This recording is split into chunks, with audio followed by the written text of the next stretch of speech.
Hello दोस्तों, स्वागत है आपका चैनल पे। मेरा नाम जतिन है। आई होप आप सभी लोग अच्छे होंगे एंड स्वस्थ होंगे। तो आज की वीडियो में हम डिस्कस करने वाले हैं गेट 2020 का question on operating system. And operating system में ये सीमाफोर्स टॉपिक से रिलेटेड है। सीमाफोर हम सिंक्रोनाइजेशन के अंदर पढ़ते हैं एंड 2 मार्क्स का ही क्वेश्चन है, ठीक है।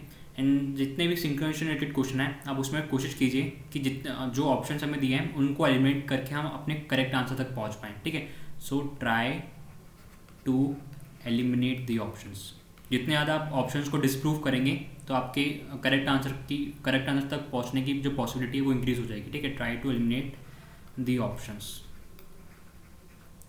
तो इस टेक्निक को भी ट्राई करेंगे कि अपने जो इस वाले क्वेश्चन पर है अप्लाई कर सकें एंड देन फिर अपने फाइनल सॉल्यूशन तक पहुँचेंगे। एंड अब तक इस चैनल पे अप्रॉक्सीमेटली 127 वीडियोज़ ऑलरेडी आ चुकी हैं, जिससे हमने गेट के सारे क्वेश्चन, गेट के जो कुछ इंपॉर्टेंट क्वेश्चन है वो डिस्कस करने की कोशिश कर रहे हैं। तो एक बार आपको दिखा देता हूँ कि आपको सारी वीडियोस कहाँ पे मिलेंगी। तो जैसे ही आप यहाँ पे आएंगे, यूट्यूब पे सर्च करेंगे जतिन गुप्ता गेट, तो आपको यहाँ पे दिखा देगा चैनल का आइकन। तो यहाँ पे सर्च करा हमने, आइकन आ गया एंड यहाँ वीडियोज़ वाले सेक्शन में आप आके देख सकते हैं। प्रीवियस वीडियोज़ ऑलरेडी आ चुकी हैं, वो यहाँ पे दिखा रहा है। जैसे लास्ट वीडियो थी ऑपरेटिंग सिस्टम में पेज फॉल्ट से रिलेटेड एक क्वेश्चन था 2007 का, काफ़ी अच्छा क्वेश्चन था, ये उसकी वीडियो आई थी। देन उससे पहले 2008 का DBMS का क्वेश्चन था, वो भी काफ़ी अच्छा था। देन उससे पहले सी प्रोग्रामिंग का क्वेश्चन था, वो भी अच्छा था 2017 का, ठीक है। एंड ये सारी वीडियोज़ प्रॉपरली प्लेलिस्ट में भी अरेंज है, तो यहाँ पे आके भी आप देख सकते हैं। जैसे ये प्लेलिस्ट लिंक लिस्ट की है, देन ये बाइनरी ट्री की है, देन ये वाली डेटा स्ट्रक्चर्स की है, इसमें 40 वीडियोज़ ऑलरेडी हम डेटा स्ट्रक्चर रिलेटेड वीडियो बना चुके हैं। And 51 videos C programming related है, 27 वीडियोज़ एल्गो रिलेटेड है। तो ठीक है, यहाँ पे आके आप देख सकते हैं अपने हिसाब से। अब आपके अपने क्वेश्चन पर पहुँचते हैं एंड क्वेश्चन ये कर लेते हैं सबसे पहले। तो क्वेश्चन क्या कह रहा है, each of a set of n processes, ठीक है, n प्रोसेसेस हैं हमारे पास, एग्जीक्यूट द फॉलोइंग कोड। एक कोड हमें दिया हुआ है यूजिंग 2 सीमाफोर्स। 2 सीमाफोर वेरिएबल्स हैं हमारे पास, a and b, initialize to 1 and 0, ठीक है। 2 सीमाफोर वेरिएबल है, एक तो है a, उसकी वैल्यू हमने किसने इनिशियलाइज करी है 1 से, एंड देन एक और सीमाफोर वेरिएबल है वो है b, उसकी वैल्यू हमने इनिशियलाइज करी है 0 से, ठीक है। Assume that count is a shared variable initialize to 0। एक और वेरिएबल है काउंट जो कि शेयर्ड वेरिएबल है, उसको हमने इनिशियलाइज किससे करा है 0 से। काउंट को भी इनिशियलाइज कर लेते हैं, काउंट इक्वल टू 0, ठीक है। And not using code section p, और ये क्या कह रहा है कि काउंट जो वेरिएबल है हमने कोड सेक्शन p के अंदर उससे यूज़ नहीं करा है, ठीक है। देन यहाँ पे छोटा सा कोड दिया हुआ है, कोड यहाँ पे है code section p, then wait of a, then count को इंक्रीमेंट कर रहे हैं। देन यहाँ पे इफ कंडीशन है, अगर इफ कंडीशन ट्रू होगी तो सिग्नल ऑफ b एग्जीक्यूट होगा, अगर इफ कंडीशन फॉल्स हुई तो सिग्नल ऑफ b एग्जीक्यूट नहीं होगा। Then signal of a, wait of b, signal of b जो सीमाफोर से बेसिक ऑपरेशन है, वेटेड सिग्नल, वो यहाँ हमने यूज़ करे हैं। एंड देन फिर फाइनली कोड सेक्शन q, ठीक है। 2 कोड सेक्शन यहाँ पे p एंड q, एंड बीच में छोटा सा कोड और है। देन ऑप्शन वापस अपने क्वेश्चन में चलते हैं। क्वेश्चन क्या कह रहा है, what does this code achieve, मतलब ये जो कोड हमें दिए हुए क्या अचीव करने की कोशिश कर रहा है, ठीक है। एक बार ऑप्शन पढ़ लेते हैं ताकि हमें पता चलता है कि एनालाइज हमें किस तरीके से करना है। तो ऑप्शन ये कह रहा है, it ensures that no process executes code section q before every process has finished code section p। तो ये कहने का मतलब क्या है, इसको समझने के लिए एक छोटा सा एग्जाम्पल ले लेते हैं। Let's suppose n equal to 3 है एंड हमारे पास 3 प्रोसेस हैं, p1, p2, p3। तो ये क्या कह रहा है कि तीनों प्रोसेस में से कोई सा भी प्रोसेस कोड सेक्शन क्यू में एंटर नहीं करना चाहिए, कोड सेक्शन क्यू में एंटर नहीं करना चाहिए, तीनों में से कोई भी। कब तक नहीं करना चाहिए, जब तक इन तीनों प्रोसेस ने अपना पी का वाला जो कोड का एग्जीक्यूशन है वो कंप्लीट ना करा हो। तो जैसे ही P1 ने अपना P एग्जीक्यूट कर लिया, P1 ने जो कोड सेक्शन P है ये एग्जीक्यूट कर लिया, P2 ने भी अपना जो P वाला सेक्शन है इसे एग्जीक्यूट कर लिया, एंड P3 ने भी कोड सेक्शन P एग्जीक्यूट कर लिया, तब हम Q वाला तब हम कोड सेक्शन Q के अंदर एंटर कर सकते हैं, उससे पहले नहीं कर पाएंगे। तो ऑप्शन ए का कहने का ये मतलब है, ठीक है। थोड़ा टेढ़ा वर्डिंग्स में लिखा हुआ है बट उसको समझने का तरीका एक यही है, ठीक है। ऑप्शन बी कह रहा है, it ensures that at most 2 processes are in code section Q at any time.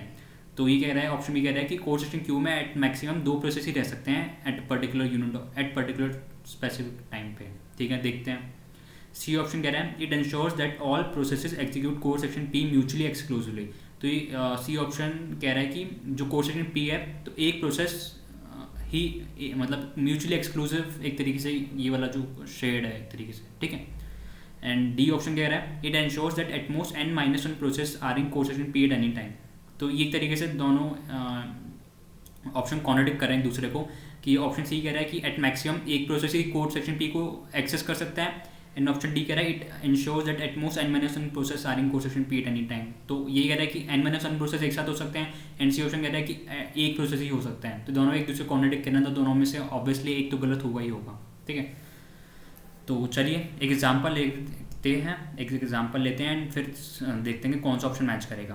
Let's suppose n=3 ले लेते हैं, एंड 3 हमारे पास प्रोसेस हो जाएंगे, P1 P2 एंड P3, ठीक है।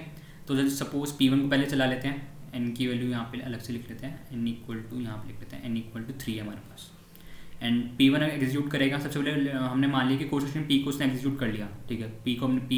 P1 ने अपना कोड सेक्शन P एग्जीक्यूट कर लिया। देन यहाँ पे आ रहा है weight of A. Weight of A का मतलब क्या है, 1 से वैल्यू कितनी हो जाएगी, 0 हो जाएगी। देन फिर count equal to count plus 1, count की वैल्यू इंक्रीमेंट कर रहे हैं, 0 से 1 हो जाएगी। एंड देन यहाँ पे इफ कंडीशन चेक करेंगे, if count equal to n, क्या काउंट की वैल्यू n के बराबर है, नहीं, 1 इज नॉट इक्वल टू 3, तो ये वाली स्टेटमेंट नहीं चलेगी, सिग्नल ऑफ बी। देन फिर हम कहाँ है, सिग्नल ऑफ ए पे। सिग्नल ऑफ ए का मतलब क्या है, 0 से वैल्यू 1 हो जाएगी। एंड देन फिर हम क्या कर रहे हैं, wait of B. Wait of B करेंगे तो जैसे ये वेट बी की वैल्यू कितनी है, 0, तो हम एक तरीके से इन्फिनिट लूप में यहाँ फंस गए हैं, इन्फिनिट लूप में यहाँ फंस गए हैं P1 के अंदर, ठीक है। एक तरीके से हम इसे ट्रैप भी कह सकते हैं, ट्रैप या फिर बिजी वेटिंग भी कहते हैं, मल्टीपल इसके नेमिंग्स हैं, infinite loop, trap, busy waiting, ठीक है। लूप के अंदर एंटर कर गए तो लूप के अंदर ही घूमते रहेंगे जब तक इस बी की वैल्यू 1 ना हो जाए, तब तक इस लूप से हम बाहर नहीं आएंगे, ठीक है। तो जब तक इस लूप में बाहर नहीं आएंगे तो ये वाला एग्जीक्यूट नहीं कर पाएंगे, तो यहीं पे हम घूमते रहेंगे अभी। देन P1 से लेट्स सपोज हमने कॉन्टेक्स्ट स्विच करा, P2 पे आए, P2 पे कॉन्टेक्स्ट स्विच करा। जैसे P2 पे कॉन्टेक्स्ट स्विच करा तो P2 पे अपना कोड सेक्शन P को एग्जीक्यूट करेगा, कोड सेक्शन P को एग्जीक्यूट करा। देन वेट ऑफ ए का मतलब क्या है, 1 से वैल्यू 0 होगा, 0 हो गई। देन काउंट को इंक्रीमेंट करेंगे, काउंट की वैल्यू 1 से कितनी होगी, 2 हो गई। देन यहाँ कंडीशन चेक करेंगे इफ़ की, क्या काउंट इक्वल टू है ना, नहीं, काउंट तो n के बराबर नहीं है, काउंट कितना है 2, n कितना है 3, तो नॉट इक्वल है, तो अभी भी सिग्नल ऑफ बी एग्जीक्यूट नहीं होगा। देन फिर हम क्या करें, signal of A. Signal of A का मतलब क्या है, 0 से हम फिर से 1 कर देंगे। एंड देन फिर हम क्या करें, wait of V. Wait of V यहाँ पे भी वैल्यू कितनी है, 0, यहाँ पे भी एक तरीके से बिजी लूप के अंदर फंस जाएगा, बिजी वेटिंग करता रहेगा। तो ये भी P2 भी अपना लूप के अंदर घूम रहा है। अब लेट्स सपोज कॉन्टेक्स्ट स्विच हुआ P2 से P3 पे, ठीक है। तो P3 पे कॉन्टेक्स्ट स्विच हुआ तो यहाँ पे P3 ने भी अपना कोड सेक्शन P को एग्जीक्यूट कर लिया, ठीक है। P3 ने कोड सेक्शन P को एग्जीक्यूट कर लिया। देन ये करेगा वेट ऑफ ए का मतलब क्या है, 1 से वैल्यू 0 हो गई। Then count equal to count plus 1, count को इंक्रीमेंट करेंगे तो 2 से वैल्यू कितनी हो गई, 3 हो गई। अब चेक करेंगे इफ कंडीशन, तो यहाँ पे अब ट्रू हो जाएगी। यहाँ पे if count equal to n, हाँ, काउंट की वैल्यू है हमारे पास 3, n की वैल्यू भी हमारे पास कितनी है, 3, तो यहाँ पे कंडीशन ट्रू हो गई।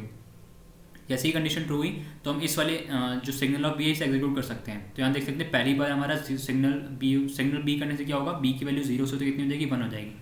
तो जैसे ही वैल्यू 1 होगी अब हम P1 P2 को एग्जीक्यूट कर सकते हैं। बट अभी देखते हैं, पहले P3 को पूरा चला के देखते हैं। देन हम क्या करें, सिग्नल ऑफ ए का मतलब क्या है, 0 से वैल्यू 1 हो जाएगी। And then wait of V का मतलब क्या है, 1 से वापस 0। देन सिग्नल ऑफ बी का मतलब क्या है, सिंपली 0 से 1। एंड देन फिर कोड सेक्शन क्यू। अब हम कोड सेक्शन क्यू के अंदर एंटर कर सकते हैं। कोड सेक्शन मतलब P3 को यहाँ पे बिजी वेट नहीं करना पड़ा, डायरेक्टली वो अब उसने अपना P वाला कोड चलाया, एंड देन फिर अपना ये वाला जो 3 लाइन का कोड है ये भी चला लिया, ये वाला कोड भी चला लिया, एंड क्यू पे अब जा सकते हैं, ठीक है। तो ये देख सकते हैं थोड़ा ऑप्शन ए से मैच कर रहे हैं, कि ऑप्शन ए क्या कह रहा था, it ensures that no process executes code section Q. तो हम देख सकते हैं P1 भी कोड सेक्शन क्यू तक नहीं पहुँच पाया, ना P2 भी कोड सेक्शन क्यू तक नहीं पहुँच पाया। बट P3 ने जैसे ही कोड सेक्शन P को फिनिश करा तो वो कोड सेक्शन क्यू तक पहुँच पाया, ठीक है। बट अभी देखते हैं कि बाकी ऑप्शन क्यों इनकरेक्ट हो सकते हैं, अगर ये सही होगा तो अभी P1 P2 को भी हमें कोड सेक्शन क्यू के अंदर भेजना है, तो पहले वो भी भिजवा देते हैं पहले, ठीक है। तो जैसे ही P3 ने अपना कोड सेक्शन क्यू को एग्जीक्यूट कर लिया, ठीक है। अब कॉन्टेक्स्ट स्विच वापस करते हैं, वापस सपोज P2 पे जाता है कॉन्टेक्स्ट स्विच करके, तो यहाँ पे आगे देखते हैं, यहाँ पे वेट ऑफ वी में फंसे हुए थे, बट अब बी की वैल्यू हो गई है 1। तो जैसे ही बी की वैल्यू 1 हो गई तो यहाँ पे हम जब P2 को CPU मिला तो ये अपने बिजी वेट कर रहा था, बिजी वेट से बाहर आ जाएगा। तो जैसे बिजी वेट से बाहर आया, देन ये क्या करेगा, वेट ऑफ वी मतलब 1 से 0 कर देगा। एंड देन फिर सिग्नल ऑफ वी मतलब वापस 0 से 1 कर देगा। तो P2 ने भी ये वाला 3 लाइन का कोड चला के देख लिया, एंड देन फिर फाइनली वो कोड सेक्शन क्यू के अंदर एंटर कर देगा। कर गया, ठीक है। एंड देन फिर से कॉन्टेक्स्ट स्विच कर लेते हैं P2 से P1 में।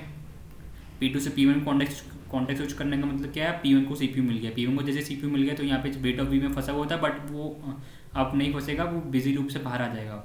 तो 1 से वैल्यू क्या हो जाएगी 0, एंड देन फिर 0 से सिग्नल ऑफ बी करने में क्या हो जाएगा 0 से 1 हो जाएगा। 0 से 1 हुआ, जैसे ही 1 हुआ तो वैसे ही वो कोड सेक्शन क्यू के अंदर एंटर कर गया, कोड सेक्शन क्यू के अंदर एंटर कर गया। ठीक है, तो P1 P2 P3 तीनों कोड सेक्शन क्यू के अंदर एंटर कर गए। तो ऑप्शन बी क्या कह रहा था, जैसे हम देख सकते हैं, it ensures that at most 2 processes are in code section Q at any time. तो ये तो बात तो गलत हो जाती है, हम देख सकते हैं क्यू सेक्शन के अंदर 3 प्रोसेस हमने डाल चुके हैं ऑलरेडी, P1 P2 P3 तीनों कोड सेक्शन क्यू के अंदर है। ठीक है, तो ऑप्शन बी तो इनकरेक्ट हो जाता है। देन ऑप्शन बी के सी क्या कह रहा था, it ensures that all processes execute code section P mutually exclusively, मतलब एक बार में एक ही प्रोसेस कोड सेक्शन पी को एग्जीक्यूट करेगा। तो ऐसा तो कुछ है नहीं कि हमने देखा था पी को कोई हमने प्रोटेक्शन तो दी नहीं है, पी को कोई हमने सीमाफोर से प्रोटेक्शन तो दी नहीं है कि मतलब एक बार में एक ही प्रोसेस जाएगा, एक बार में मल्टीपल प्रोसेस नहीं हो सकती। ठीक है, तो ऑप्शन सी हमारा इनकरेक्ट हो जाता है।